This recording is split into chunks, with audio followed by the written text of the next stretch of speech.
And this time, things will be different.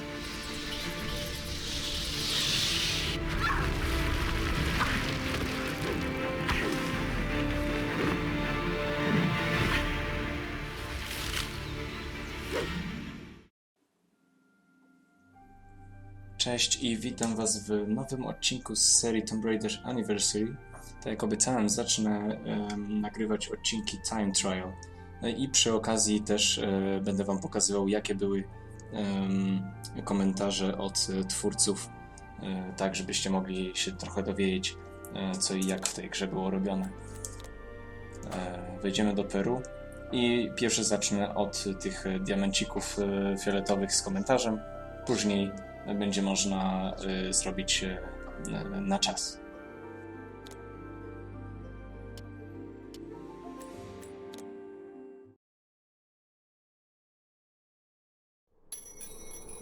Welcome to the game commentary for Tomb Raider Anniversary.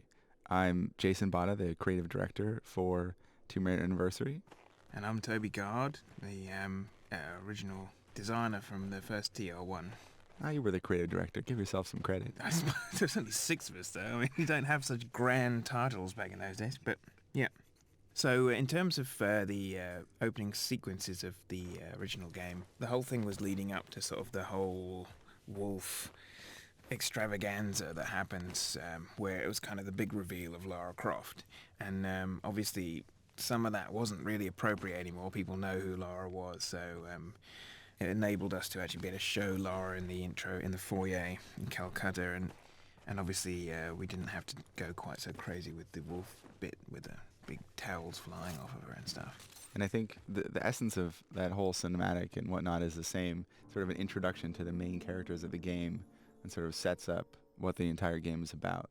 So that sort of remains unchanged. Yep. Yeah, we sort of tried to follow a lot of the shots from the original game, sort of inspiration for us throughout the entire game, but for this opening scene as well.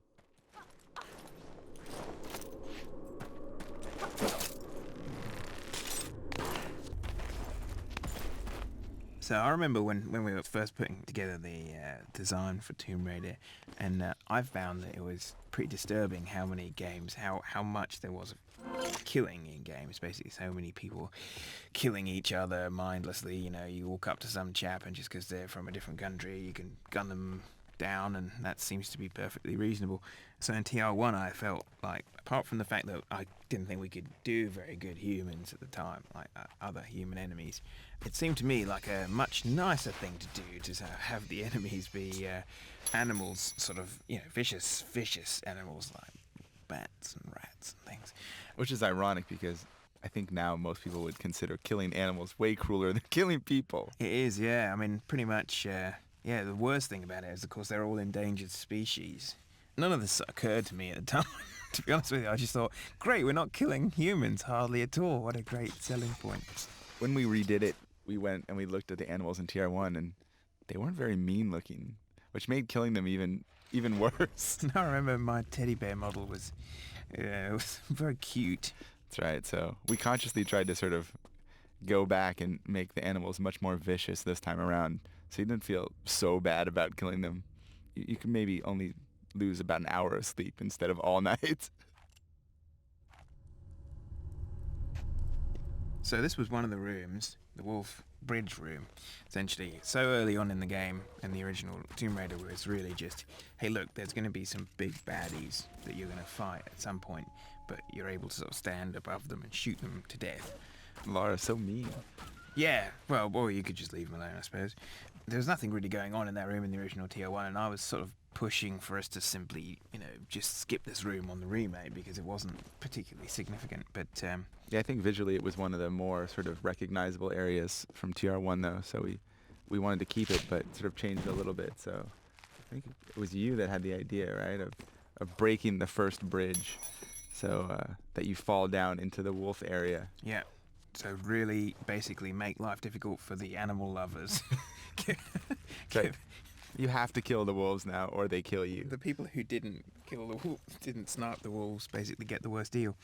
That's right. Plus, it makes the second bridge a little bit more intense now. That's the big one, yeah. Yeah.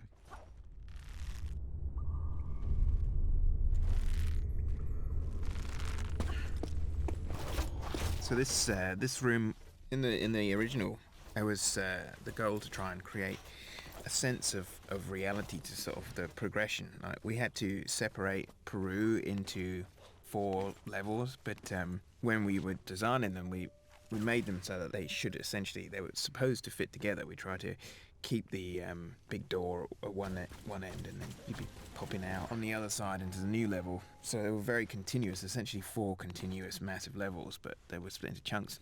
One of the improvements is that actually happens now seamlessly, so you carry on through it, and it's a little easier that way to be able to tell what some of the areas were supposed to be. In this particular area was supposed to be essentially a fortified entrance to their city, whereby you've got arrow areas, these sloped walls, and then holes for people to be able to, I don't know what they do, chuck rocks at people or throw stones or call them names and stuff, leading to the actual main entrance. Right, it was sort of the last fortitude of the Vilcabambans against the invading Spaniards. Spanish. That's right. And originally you came in sort of up top in one of the side areas and sort of worked your way around. But we felt that we really wanted to make the players play the route of the Spanish invaders, since that's essentially what Lara is. She's sort of coming in and going into the home of the natives here. So we wanted to make her run the gauntlet down the center. To chyba by było na tyle. Będę mógł teraz wam pokazać time trial, więc rozgrywkę na czas.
to mój rekord, ale jest w miarę szybko.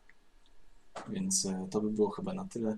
Dzięki za Waszą uwagę i zapraszam na następny time trial i też wypowiedzi od twórców. Więc cześć.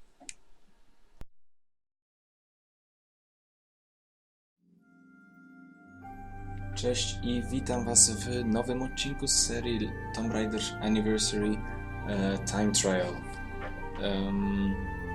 Po prostu zaczniemy następny level.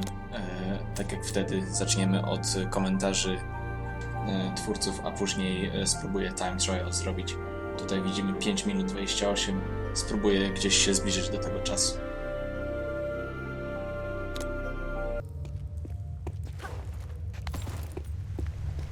So when we were first setting up what kind of levels, what kind of areas we wanted to go for, Incan areas, obviously, one of the big civilizations that people are very aware of and so forth.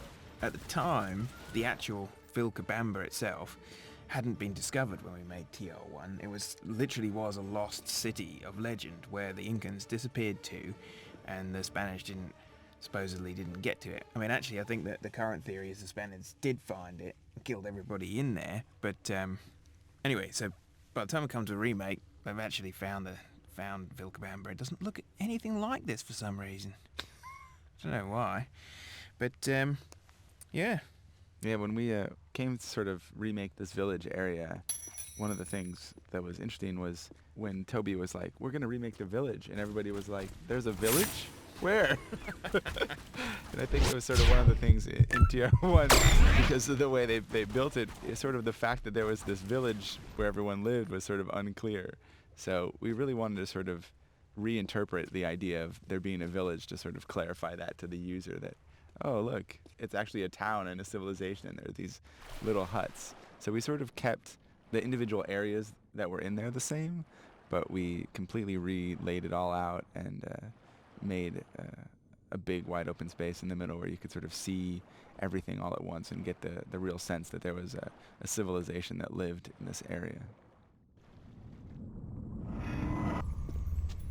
So this was sort of the exit from the town proper into the more depths of the cave that this Incan civilization had built. It was one of those spots in the original TO1 where I'm a big fan of sort of symmetric level design, because people generally, when they're building architecture, tend to be fairly symmetric about their efforts. It gives you interesting ability to sort of reuse the idea of a space but change it based on the amount of ruin that's going on inside it. So I like that repeat, and the two-towered gateway into the Lost Valley was one of those spots. Yeah, and we kept that essentially the same. The only thing I think we changed is we actually have physics in the game now, which they didn't have in TR1, so we made the opening of the door done by Laura's physical interaction with the lock pieces themselves. Czas na time trial.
Pięknie, chyba 20 sekund szybciej teraz zrobiłem.